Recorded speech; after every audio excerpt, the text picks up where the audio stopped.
이 복된 주일에 허락하신 하나님의 말씀 함께 보겠습니다. 갈라디아서 5장 22절에서 26절 말씀입니다. 오직 성령의 열매는 사랑과 희락과 화평과 오래 참음과 자비와 양선과 충성과 온유와 절제니 이 같은 것을 금지할 법이 없느니라. 그리스도 예수의 사람들은 육체와 함께 그 정욕과 탐심을 십자가에 못 박았느니라. 만일 우리가 성령으로 살면 또한 성령으로 행할지니 헛된 영광을 구하여 서로 노엽게 하거나 서로 투기하지 말지니라. 아멘. 아멘. 저는 이 귀한 주일에 주신 말씀을 힘입어서 열매 시리즈 두 번째로 성령의 열매를 맺으라 라는 제목으로 말씀을 증거하고자 합니다. 그러면 지난주 말씀을 혹시 기억하십니까? 마태복음을 통해서 좋은 나무는 좋은 열매를 맺고 나쁜 나무는 나쁜 열매를 맺는다 라는 말씀을 들었습니다. 그러면서 우리가 맺어야 할 두 가지 큰 열매들을 살펴봤죠. 성품의 열매라고 했습니다. 그리고 전도의 열매라고 했습니다. 그런데 우리가 열매를 맺기 위해서는 먼저 나 스스로가 좋은 나무가 되어야만 합니다. 우리에겐 성령의 열매를 맺을 만한 자격이나 바탕이 없기 때문입니다. 아담과 하와가 범죄한 이래 우리 인간은 태어나면서부터 육체의 소욕을 따라 살 수밖에 없는 죄인들입니다. 그래서 우리 안에 있는 죄가 그리고 정욕이 우리를 마시고 먹고 즐기도록 유혹합니다. 더 많이 소유하기를 원하게 하고 더 큰 즐거움을 향해 가도록 만듭니다. 함께 읽지는 않았지만 사도 바울은 사탄이 유혹하는 육체의 소욕들을 갈라디아서 5장 19절부터 21절을 통해 말씀하는데요. 무려 15가지입니다. 제가 여러분께 읽어드릴게요. 갈라디아서 5장 19절에서 21절 말씀입니다. 하나하나 15개를 한번 마음에 생각해 보십시오. 육체의 일은 분명하니 곧 음행과 더러운 것과 호색과 우상숭배와 주술과 원수 맺는 것과 분쟁과 시기와 분냄과 당짓는 것과 분열함과 이단과 투기와 술취함과 방탕함과 또 그와 같은 것들이라. 전에 너에게 경계한 것 같이 경계하노니 이런 일을 하는 자들은 하나님의 나라를 유업으로 받지 못할 것이요. 세 종류로 크게 구별을 하면 성적인 죄가 있죠. 그리고 종교적인 죄가 있습니다. 그리고 인간관계의 죄가 있습니다. 이처럼 우리에게는 육체의 소욕을 쫓아 살고 싶어하는 죄성이 있습니다. 그래서 21절에 이런 자들은 하나님의 나라를 유업으로 받지 못한다고 말씀합니다. 우리는 그냥 내버려 두면 나쁜 열매를 맺을 수밖에 없고 결국엔 멸망을 당한다는 거죠. 그런데 우리 아버지 되시는 하나님께서는 우리에게 사랑으로 은혜를 허락하셨습니다. 우리 죄인들을 구원하시려고 아들 예수 그리스도를 보내주셨죠. 그리고 이 아들 예수 그리스도께서는 우리의 죄를 대신 지시고 십자가에서 죽으셨습니다. 그 죽으심으로 말미암아 우리를 붙잡고 있던 사탄의 저주를 깨트려 버리셨습니다. 그리고 예수 그리스도를 믿는 우리를 죄로부터 해방시켜 주셨습니다. 그래서 우리에겐 우리의 행위가 아니라 노력이 아니라 뭐가 필요합니까? 오직 예수 그리스도를 믿는 믿음이 필요합니다. 여러분, 그런데 믿음을 지키기가 너무나도 어렵잖아요. 내 힘으로 안 돼요. 결심을 해도 그 결심이 일주일도 채 안 갈 때가 얼마나 많습니까? 내가 이제부터 힘을 좀 내겠노라 생각하고 내가 할 수 있는, 그래, 주일만큼은 좀 일찍 나오자라고 생각함에도 불구하고 나로 일찍 나오지 못하게 하는 이유들이 너무나도 많잖아요. 오늘부터 하나님의 말씀을 읽자라고 다짐을 해도 여러분 한 날 한 날이 얼마나 바쁜지 성경 말씀 한 구절 읽기도 힘든 세상에 우리는 살아요. 그것을 아버지께서 아십니다. 그래서 우리를 도우시는 분을 보내주셨죠. 보혜사 되시는 성령 하나님이세요. 그래서 로마서 8장 26절을 보면 성령께서도 우리의 연약함을 도우시니 라고 말씀합니다. 우리가 예수 그리스도를 믿는 그 순간에 성령 하나님은 우리 육체를 성전 삼으셔서 우리 안에 함께 내주하시며 우리를 도우시는 거죠. 그리고 날마다 우리를 위해서 간구하시기에 우리는 그분의 인도하심을 쫓아 행하면 저절로 열매를 맺을 수 있습니다.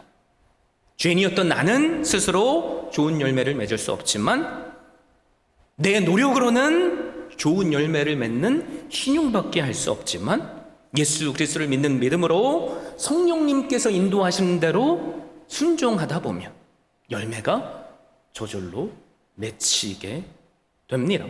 그래서 오늘 우리가 살펴볼 성령의 열매들이 있죠. 22절, 23절 말씀입니다. 여러분 다들 잘 아실 거예요. 그럼에도 불구하고 우리 큰 목소리로 함께 읽으면 좋겠습니다. 22절 시작. 오직 성령의 열매는 사랑과 희락과 화평과 오래 참음과 자비와 양선과 충성과 온유와 절제니 이 같은 것을 금지할 법이 없느니라. 여러분 우리가 이것을 세 가지로 분류할 수 있는데요. 첫 번째 그룹은 하나님과 관계된 열매들입니다. 그런데 이 열매들은 우리에게 기쁨을 줘요. 두 번째 그룹은 대인관계, 이웃과 관계된 열매들입니다. 그리고 마지막은 나 자신과 관계된 열매들인데요. 그것이 하나님께 기쁨이 됩니다. 첫 번째 세 가지 열매가 있죠. 사랑과 기쁨과 화평입니다. 이 세 가지 열매, 하나님과 관계된 열매라고 했죠. 그래서 우리 안에 이 열매가 맺히면 우리는 저절로 행복하게 됩니다. 성령님의 우심으로 하나님과 우리가 사랑의 관계를 맺을 때 그때는 여러분 우리는 기쁨이 넘칠 수밖에 없어요. 그리고 세상에서 누리지 못하는 화평, 평안을 누리게 되죠. 그래서 로마서 5장 5절에 보면 소망이 우리를 부끄럽게 하지 아니함은 우리에게 주신 성령으로 말미암아 하나님의 사랑이 우리 마음에 부은 바 됨이니라고 말씀합니다. 우리 안에 거주하시는 성령님께서 하나님의 사랑을 우리에게 날마다 부어주신다는 거죠. 그 사랑이 우리에게 부어진다면 저절로 우리는 기쁨을 누릴 수밖에 없죠. 주께서 생명의 길을 내게 보이시리니 주의 앞에는 충만한 기쁨이 있고 주의 오른쪽에는 영원한 즐거움이 있나이다. 다윗의 고백입니다. 시편 16편 11절 말씀이죠. 여러분 다윗의 삶을 보세요. 우리보다 더 험난한 삶을 살았죠. 원수가 나를 죽이려고 합니다. 하루 이틀이 아니죠. 수년간 말이에요. 그런데 다윗은 기쁨을 잃지 않았어요. 그 이유가 뭘까요? 환난의 때마다 나를 사랑하시는 아버지께 나아갔기 때문이고요. 하나님께서 그 사랑을 부어주셨기 때문에 환난 중에도 감사를 고백할 수 있었고 그 감사는 기쁨이 되었으며 세상으로부터 누릴 수 없는 평안을 누리게 된 겁니다. 그래서 빌립보서 4장 6절에서 7절 주님께서 우리에게 뭐라고 선포하세요? 아무것도 염려하지 말고 다만 모든 일에 기도와 간구로 너희 구할 것을 감사함으로 하나님께 아뢰라. 그리하면 모든 지각에 뛰어난 하나님의 평강이 그리스도 예수 안에서 너희 마음과 생각을 지키시리라. 다윗이 모든 상황 속에서 걱정하기보다 하나님께 아뢰므로 평안을 누릴 수 있었다면 여러분 우리도 그 평안을 누릴 수 있습니다. 우리에게 할 게 뭔가요? 사랑을 부어주시는 하나님 앞에 나아가는 거죠. 그리고 간구로, 눈물로 아버지께 아뢰는 겁니다. 그럴 때 하나님은 우리의 마음을 지켜주세요. 그리고 감당할 수 없는 사랑과 기쁨과 평안을 부어 주십니다. 그래서 이 세 가지 열매는 서로 뗄래야 뗄 수 없는 관계를 가지죠. 하나님을 사랑하는 사람은 하나님께서 얼마나 나를 사랑하시는지, 그리고 나를 어떻게 용서하는지 압니다. 그러니까 모든 상황에서 하나님께 나올 수밖에 없죠. 그리고 부어주시는 사랑으로 기쁨을 누립니다. 그리고 그 기쁨은 평안이 됩니다. 여러분, 이 시간 상황을 초월하는 주님의 평안을 우리가 누릴 수 있기를 바라요. 기쁨을 누릴 수 있기를 바라요. 주님의 사랑을 온몸으로 체험할 수 있기를 바랍니다. 그럴 때 우리에게도 이 귀한 열매들이 맺힐 줄 믿습니다. 두 번째 그룹은 대인 관계에서 열리는 열매들이죠. 오래 참음과 자비와 양선입니다. 여러분, 인간 관계에 있어서 가장 중요한 게 뭐라고 생각하세요? 성경은 그 앞에 오래 참음을 뒀어요. 반대로 생각해 보면 우리 안에 열매가 맺히지 않는 이유가 있다면 오래 참지 못하기 때문이다 라고 말씀하시는 거죠. 여러분, 그런데 꼭 기억하십시오. 오래 참으시면 결과물이 언제나 나타나요. 오래 참으면 평화가 이루어지고요. 그런데 참지 못하면 지금까지 누렸던 평화도 떠나버려요. 그래서 오래 참을 때 우리에게 주어지는 열매가 뭐예요? 하나님의 뜻이 이루어집니다. 왜요? 하나님께서 그 순간에 일하시니까요. 여러분, 우리는 요셉을 잘 알아요. 요셉이 형들의 부당한 대접을 참지 못했다면, 그리고 스스로 목숨을 끊었다면 어떻게 되었을까요? 보디발의 집에서 억울함을 당했을 때 포기했다면, 복수했다면 어떻게 됐을까요? 요셉을 찾아온 형들과 화해하지 못했을 거예요. 요셉을 통해서 야곱, 그 모든 집안의 사람들이 애굽에 이주할 수도 없었을 겁니다. 그 집안이 하나님의 약속대로 번창하지도 않았을 거예요. 물론 하나님은 요셉이 아니더라도 다른 사람을 통해서 하나님의 계획을 이루십니다. 여러분, 그런데 요셉을 향한 하나님의 계획은 절대로 이루어지지 않아요. 그래서 우리에게 필요한 것은 뭐예요? 오래 참음이죠. 오래 참아 보십시오. 그러면 내가 내 힘으로 해결할 수 없는 일을 하나님께서 하십니다. 그 완벽하게 행하시는 하나님의 사랑을 누리실 수 있기를 바랍니다. 그러면서 자비의 열매가 나오죠. 친절함의 열매입니다. 하나님의 자비로운 성품을 말할 때 쓰는 용어이기도 한데요. 그냥 쉽게 표현하면 긍휼이에요. 누군가를 볼 때 함께 가슴 아파하는 마음들이죠. 여러분, 우리가 어떻게 누군가를 사랑할 수 있어요? 하나님께서 우리에게 긍휼의 열매를 주시면 우리는 저절로 그 사람이 사랑스러워집니다. 그런데 비슷한 열매가 이어지죠. 양선입니다. 어질고 착한 것을 의미하는데요. 자비가 우리 마음의 중심을 두는 열매라면, 여러분, 양선은 행동적인 선을 의미합니다. 기다리는 것이 아니라 찾아가는 착함이죠. 달라고 하는 사람에게만 무엇을 주는 것이 아니라 내가 스스로 찾아가서 베푸는 선행입니다. 여러분, 이 양선을 하나님을 통해서 우리가 누리고 있잖아요. 하나님께서 우리를 사랑하셔서 우리를 예수 그리스도를 통해서 찾아오셨어요. 그 주님께서 우리를 찾아오시지 않으셨다면 어떻게 우리가 그분의 사랑을 받을 수 있습니까? 어떻게 내가 주인임을 깨달을 수 있고, 어떻게 내 죄를 회개하고 예수 그리스도의 십자가를 붙잡을 수 있습니까? 그러나 양선의 사랑을 주님께서 베풀어 주셨기에 우리는 주님 안에서 주님을 본받아 열매를 맺을 수 있는 겁니다. 그 열매가 우리 안에 맺혀지길 바라요. 세 번째 그룹은 나 스스로 관계된 열매들이라고 했죠. 충성과 온유와 절제입니다. 여러분, 그런데 이 열매들은 하나님을 기쁘시게 하는 열매예요. 충성은 믿음 혹은 신실함을 의미합니다. 그래서 충성의 열매가 있는 사람은 신뢰성이 있죠. 믿음이 가요. 그래서 충성이 하나님을 향하게 되면 그것은 믿음이 되는 거고요. 사람을 향하게 되면 그것은 신의가 됩니다. 여러분, 무엇이 하나님을 기쁘시게 한다고요? 성경은 분명히 말하죠. 믿음이 없으면 하나님을 절대로 기쁘시게 할 수 없다고요. 우리 안에 하나님을 향한 충성이 있기를 바라요. 그것을 하나님은 우리를 기뻐 받아 주십니다.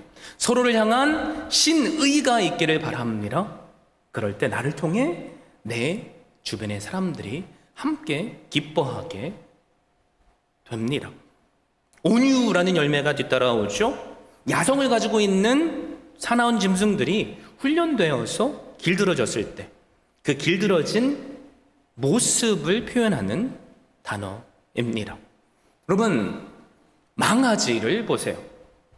그냥 제멋대로 막 날뛰죠.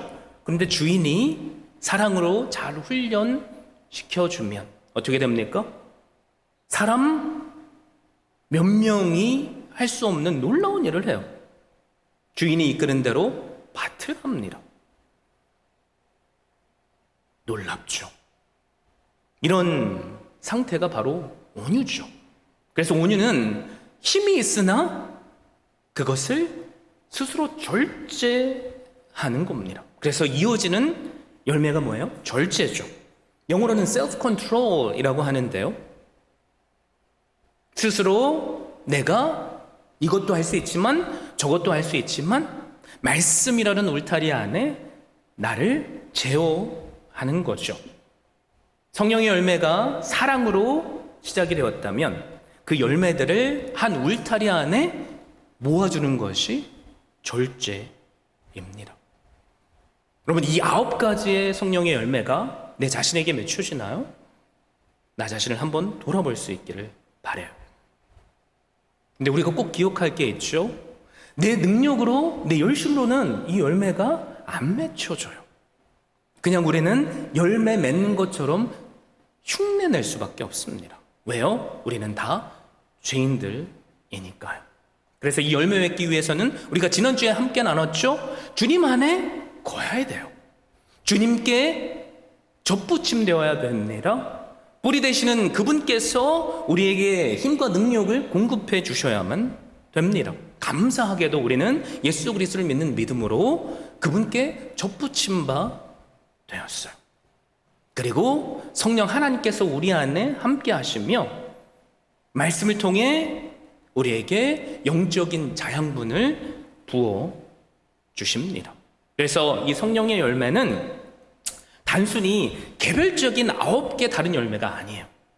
나는 양선의 열매를 잘 맺는데 절제 열매는 못 맺습니다 라고 말한다면 이거는 사실 잘못된 겁니다. 왜냐하면 이 성령의 열매라는 단어는 단수예요.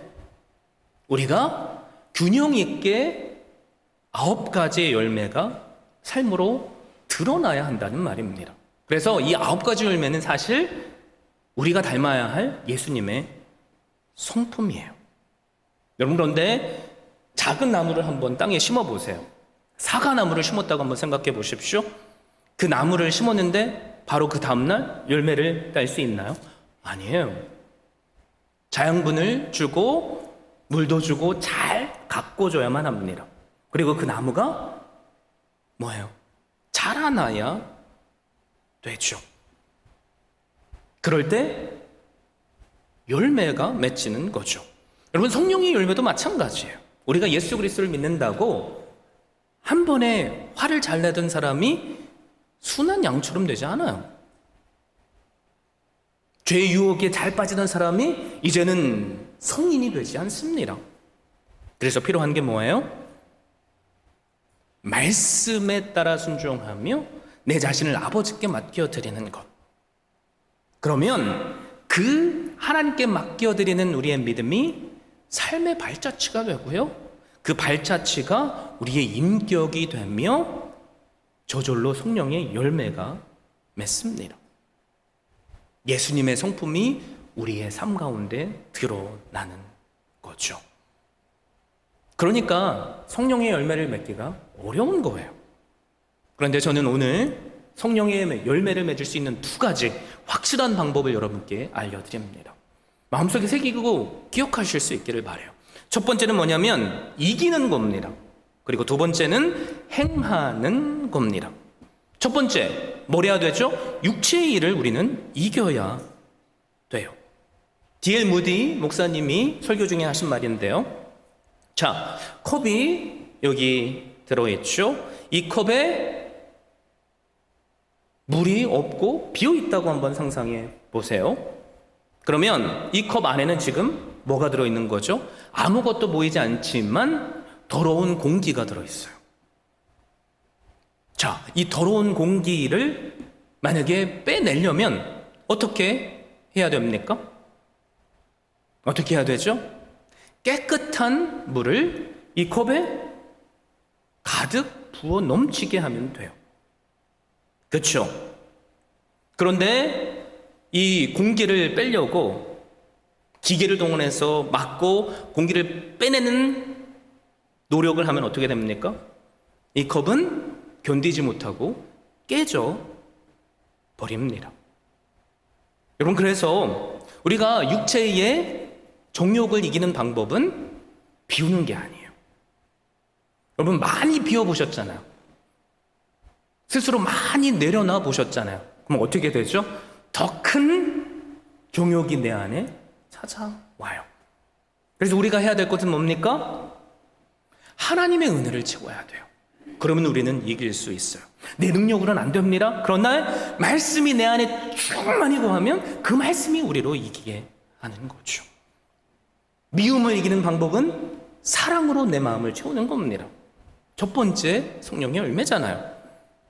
기쁨을 누리기 원한다면 내 안에 있는 걱정을 기쁨으로 채우면 되죠. 그럴 때 우리는 육체의 정욕을, 세상의 유혹을 이겨낼 수 있습니다. 그래서 24절에 사도 바울은 뭐라고 말씀해요? 그리스도 예수의 사람들은 육체와 함께 그 정욕과 탐심을 십자가에 못 박았느니라. 저는 이 말씀이 참 좋아요. 여러분, 내 자아가 살아있으면 절대로 우리는 그 어떤 것이든 우리의 내면을 채울 수 없어요. 그런데 우리의 자아가 죽으면 그제서야 하나님의 사랑이 채워지고요, 하나님의 은혜가 채워지고요, 기쁨과 평안이 채워집니다. 그래서 주님께서도 뭐라고 말씀하셨어요? 요한복음 7장 38절에 나를 믿는 자는 성경의 이름과 같이 그 배에서 생수의 강이 흘러나오리라 하시니 이는 그를 믿는 자들이 받을 성령을 가르쳐 말씀하신 것이라. 우리라는 컵을, 우리 안에 있는 그 죄성이라는 공기를 비워내기 위해서는 생수의 강이 되시는 예수님을 믿는 믿음으로 그분께서 공급하시는 그 생명의 물을 날마다 마시면 됩니다. 그래서 이 시간 함께 결단할 수 있기를 바라요. 우리에게 가장 필요한 것은 말씀의 영의 양식을 날마다 내 안에 치우는 거예요. 그 길을 함께 갈 수 있기를 바랍니다. 그럴 때 하나님은 우리로 하여금 열매 맺게 해주실 겁니다. 채웠다면 어떻게 해야 됩니까? 두 번째로 해야 될 게 있죠? 행해야 돼요. 한번 또 생각해 보십시오. 요즘 전기차들이 유행이죠. 여러분이 돈을 오랫동안 모으셔서 정말로 원하는 전기차를 사셨다고 생각해 보세요. 뭐 브랜드는 상관없고요. 이 차가 움직이기 위해서는 뭘 해야 됩니까? 100% 충전을 해야 돼요. 100%가 아니라도 방전이 되어 있으면 절대로 움직이지 않습니다. 그런데 이 차가 100% 충전이 됐다고 바로 움직이는 것은 아니죠. 예수 그리스도의 생수가 우리 안에 가득 채워졌다고 우리가 바로 움직이는 것이 아닌 것처럼 말이에요. 100% 충전된 차가 움직이려면 내 손을 들어 핸들을 잡아야 되고요, 내 발로 악셀레이터, 그 악셀을 밟아야 돼요. 그러면 내가 운전하고 이끄는 대로 그 차는 움직입니다. 그래서 핸들은 나의 의지라고 할 수 있죠. 그리고 악셀은 행동을 의미해요. 그래서 25절에 사도 바울이 우리에게 명령하는 게 뭐예요? 만일 우리가 성령으로 살면 또한 성령으로 행할지니 라고 말씀하는 겁니다. 여러분, 우리가 하나님의 말씀을 아는데, 날마다 묵상하고 배우는데 왜 우리의 삶에 열매가 맺히지 않을까요?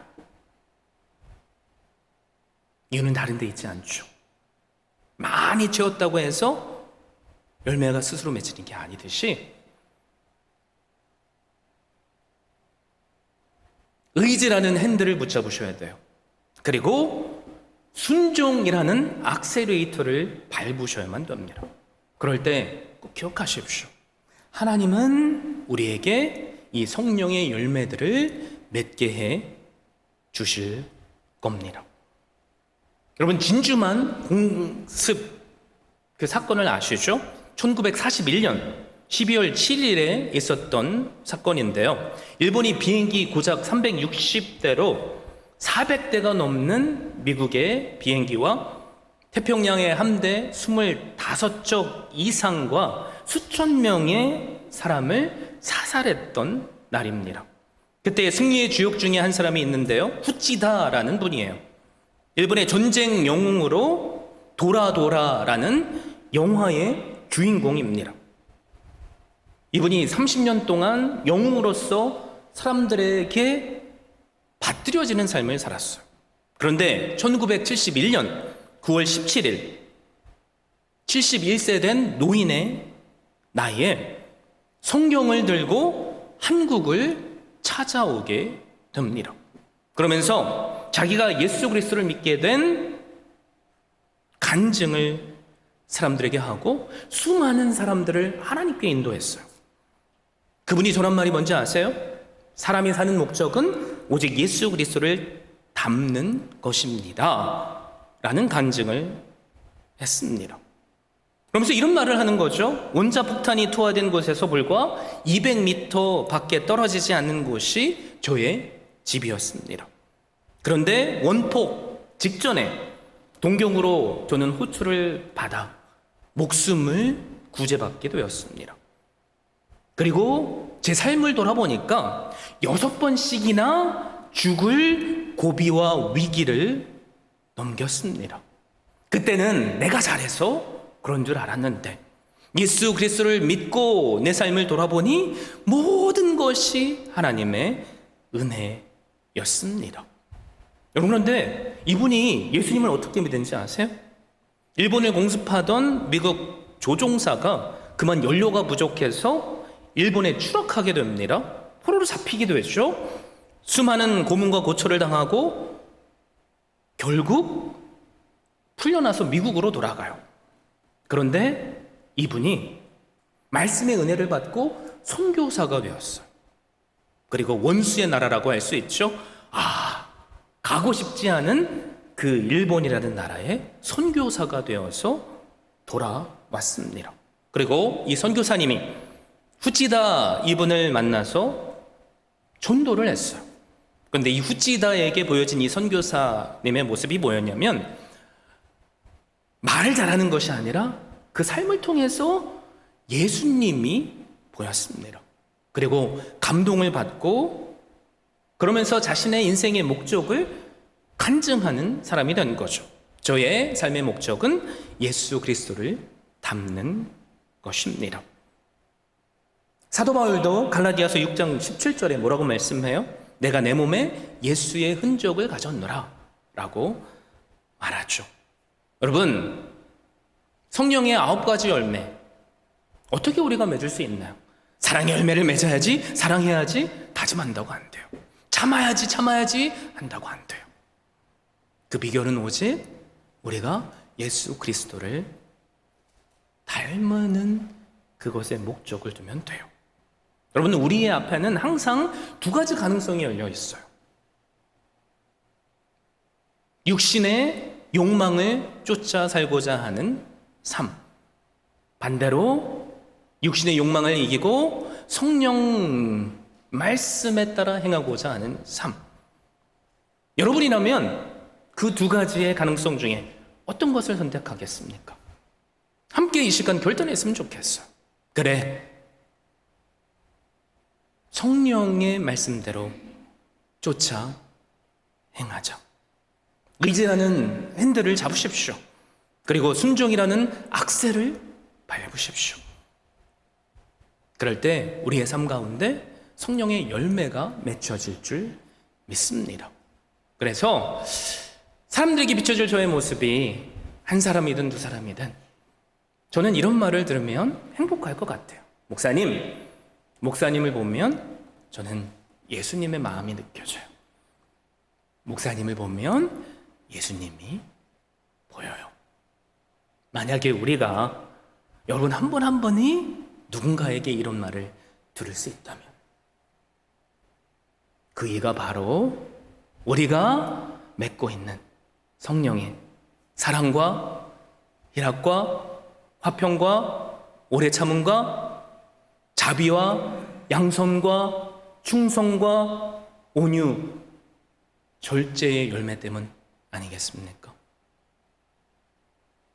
여러분의 가족에게 당신을 보니 예수님이 보입니다 라는 말을 들을 수 있기를 바라요. 여러분이 품고 있는 전도 대상자들에게 당신을 보니 예수님이 보입니다 라는 말을 들을 수 있기를 바랍니다. 그럴 때 하나님께서는 우리의 내면의 열매에 더해 우리가 그토록 꿈꾸는 한 영혼을 열매 삼게 하시는 은혜 누리게 될 줄 믿습니다.